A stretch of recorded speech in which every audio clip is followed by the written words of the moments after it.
was not by virtue of anything he did, but by what he didn't do. He made no unnecessary gesture. Meryl Streep doesn't do messy, personal revelations. For nearly 5 decades, she's been Hollywood's most private powerhouse, deflecting questions about her personal life with charm and redirect tactics that would make a politician jealous. So when news broke in 2023 that she and sculptor Don Gummer had been quietly separated since 2017, the world collectively gasped. They'd been married for 45 years, raised 4 successful kids, and seemed like one of the rare Hollywood couples who actually made it work. Turns out they'd been living separate lives for 6 years, and nobody noticed because Meryl is just that good at controlling her narrative. But the separation announcement wasn't the real bombshell. That came later in a reflective interview where Meryl, now 76 and apparently done with maintaining facades, started talking about love in a way she never had before. Interviewer asked about her greatest romance, clearly expecting her to pay tribute to Dawn and their decades together. Instead, Meryl got this distant look in her eyes and started talking about a man who changed everything. A love so profound it became the measuring stick for every emotion she's portrayed on screen. She didn't say Don's name. So who was he? Why did it end? Buckle up, because we're about to unpack the most heartbreaking love story in Hollywood.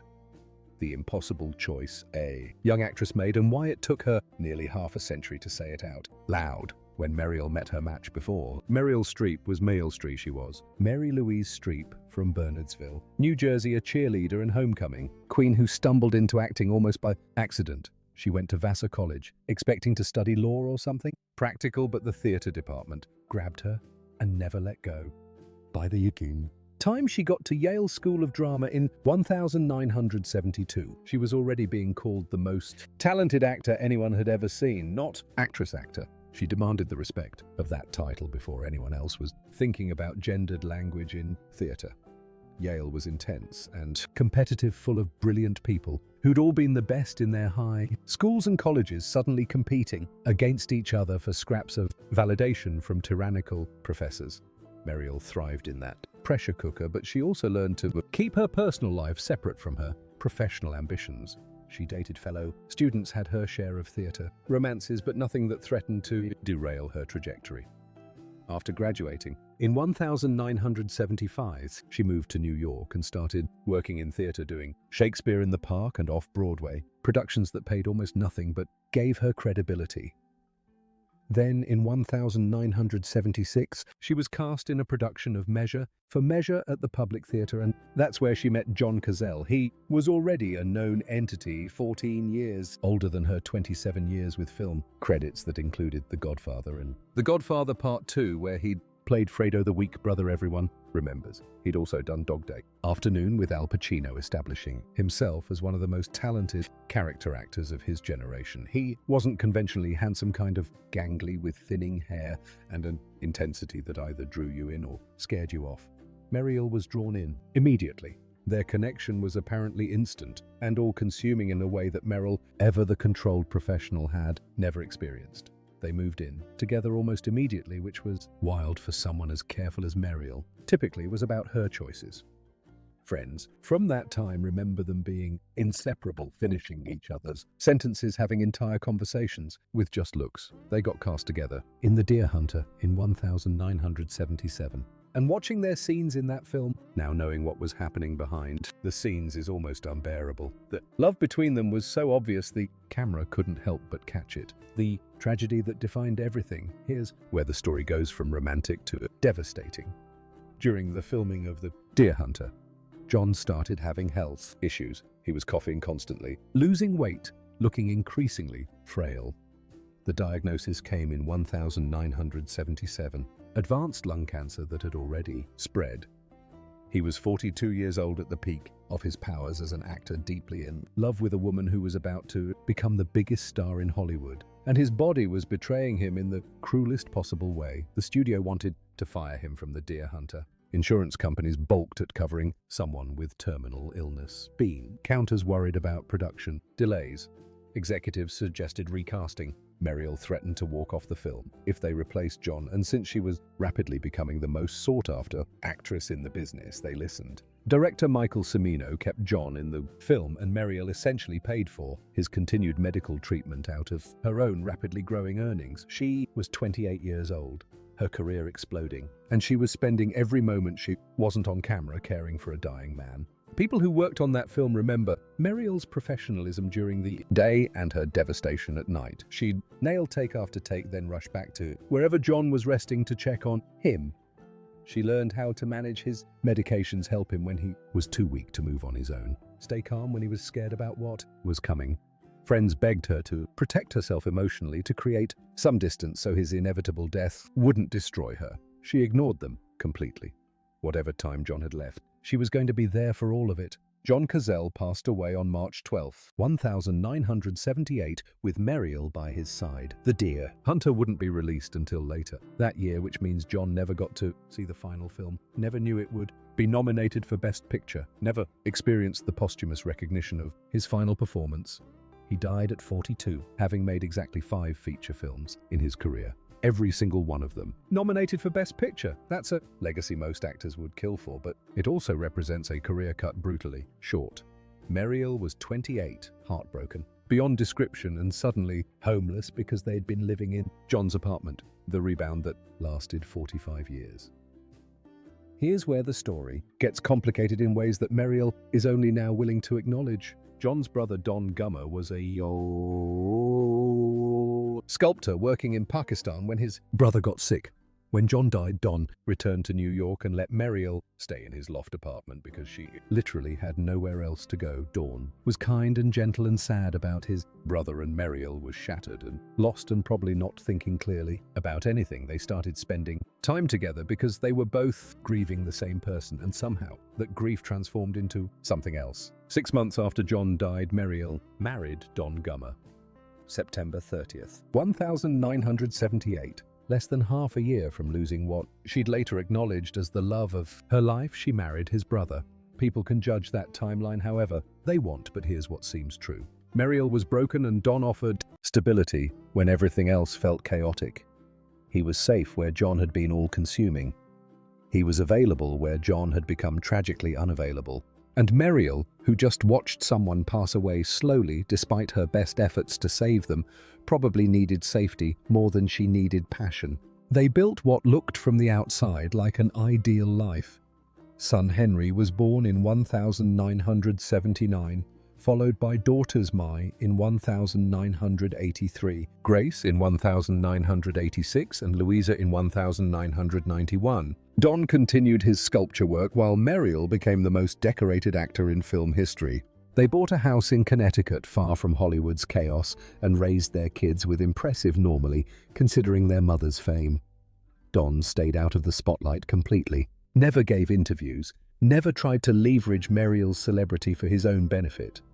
He just made his art and raised his kids and let his wife be whoever she needed to be professionally.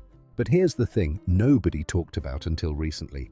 They were living increasingly separate lives. Don stayed in Connecticut making sculptures. Meryl was constantly filming on location around the world. They'd go weeks without seeing each other, maintaining what looked like a marriage, but functioned more like a respectful co-parenting arrangement between two people who genuinely liked each other but maybe weren't in love. When they announced their separation in 2023, the statement revealed they'd actually been living apart since 2017. That's 6 years of maintaining the appearance of marriage while privately acknowledging it was over. Very civilized, very mature, and deeply sad if you think about it too hard. The men she didn't choose. Between John's death in 1978 and her current separation from Dawn, Meryl worked with virtually every major actor of the last 4 decades, and the chemistry she generated on screen sometimes sparked rumors off-screen. Robert De Niro was her co-star in both The Deer Hunter and Falling in Love, and their connection in that second film was so palpable that people whispered about an affair. Both have always denied it. But watching Falling in Love, now you can see why people wondered. They played 2 married people who meet by chance and fall for each other despite their existing commitments, and the emotional authenticity feels almost documentary. Then there was Dustin Hoffman during Kramer versus Kramer, though that relationship was more toxic than romantic.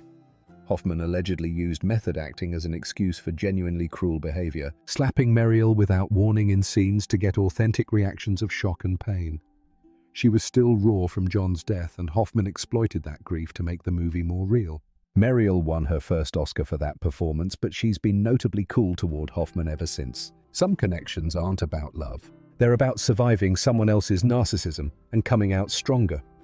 The more interesting question is whether Meryl ever seriously considered building something with someone other than Dawn. Jack Nicholson definitely tried his famous charm on her during Ironweed in 1987. But Meryl had 4 kids at home and zero interest in becoming another notch on his bedpost. Clint Eastwood directed her in The Bridges of Madison County in 1995, where she played a woman having an affair with a photographer while her family is away. The irony of that story about a woman choosing duty over passion, choosing the stable husband over the exciting stranger, probably wasn't lost on Meryl. Art imitating life right down to the bittersweet resignation in the final scenes. Why she's telling the truth now. So why at 76 is Meryl suddenly willing to acknowledge that John Cazale was the love of her life while Don Gummer was the man she built a life with? Part of it is simple timing. She and Don are separated. Their kids are grown with families of their own, and maintaining the facade of a perfect marriage serves no purpose anymore. The separation freed her to speak more honestly about her romantic history without feeling like she's betraying the father of her children or confusing her grandkids. But there's something deeper happening here. Something about mortality and legacy and wanting the record to reflect the truth before it's too late. Meryl is 76, the same age John would have been if he'd lived another 34 years. She's lived an entire lifetime since his death, accomplished things that seemed impossible, raised children, and built a career that will outlast all of us. But she's also carried this ghost with her through all of it. This memory of a love so intense, it became the template for every emotion she's had to portray on screen. Every time Meryl has played heartbreak, she's channeled losing John. Sophie's Choice in 1982, just 4 years after his death, required her to portray the most devastating loss imaginable. And the rawness in that performance came from a place of genuine unhealed grief. The Deer Hunter itself became a document of watching someone she loved deteriorate in real time.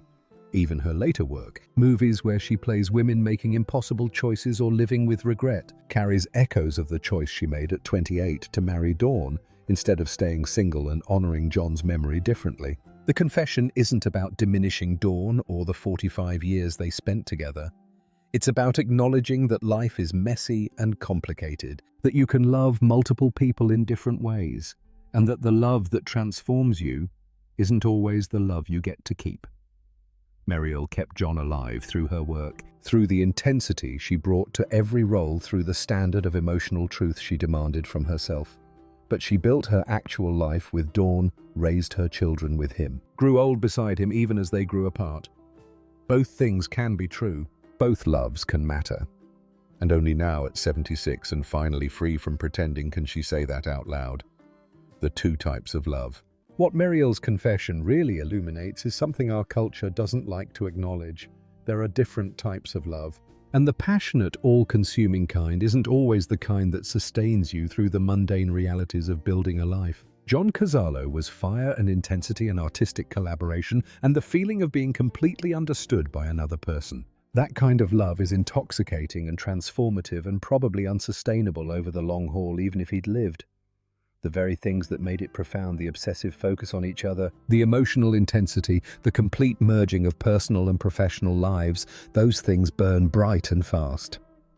Don Gummer was safety and stability and companionship without drama. He gave Meryl space to be herself, never competed with her career, supported her ambitions without needing to be the center of her universe.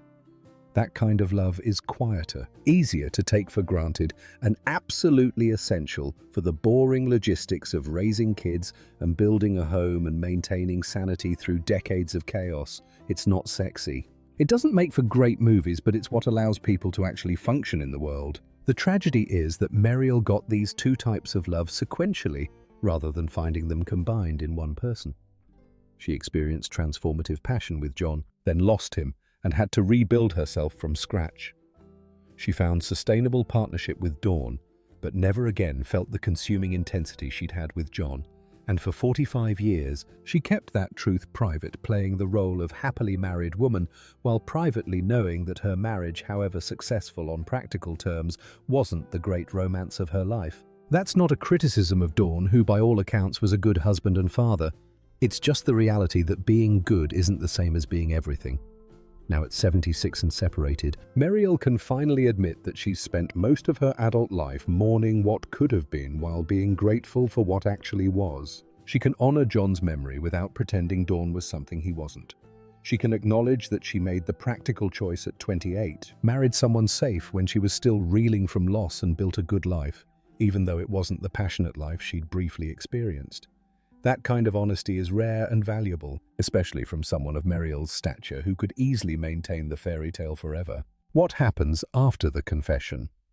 The question everyone's asking is what Meryl does with this truth. Now that it's out in the world at 76, separated but not divorced, she's living alone for probably the first time since she was in her 20s. Her children are grown with families of their own. Her career continues with the kind of selective choices that come from having nothing left to prove. She can make whatever movies interest her, say no to everything else, and spend her time however she wants without answering to anyone. There's something powerful about a woman at this age claiming her full romantic history without shame or apology. Society expects older women, especially those who've been married for decades, to maintain certain illusions about their relationships. We want them to say their husbands were their soulmates, that marriage was wonderful, they have no regrets. Meryl is saying actually it was complicated. I loved one man completely and lost him. I built a life with another man out of necessity and grief. Both things shaped me. Neither one is the whole story. The confession also reframes how we understand her entire career. Every devastating performance, every moment of raw emotion that made audiences weep every time she disappeared so completely into a character that you forgot you were watching Meryl Streep. All of it was fueled by this unprocessed grief and this understanding of loss that came from lived experience. She didn't just study heartbreak, she embodied it. John Cazale's death gave her access to emotional depths that most actors spend their whole careers trying to fake. And she channeled that pain into art that will outlive all of us. At 76, Meryl Streep has everything. 3 Oscars with 21 nominations, 4 children, 7 grandchildren. A career that redefined what's possible for women in Hollywood and the universal respect of basically everyone in the industry. But she goes home alone now, to a house without Dawn, to a life without John, to memories of what was and what might have been. And maybe that's exactly how she wants it. Finally free to be honest about her complicated heart.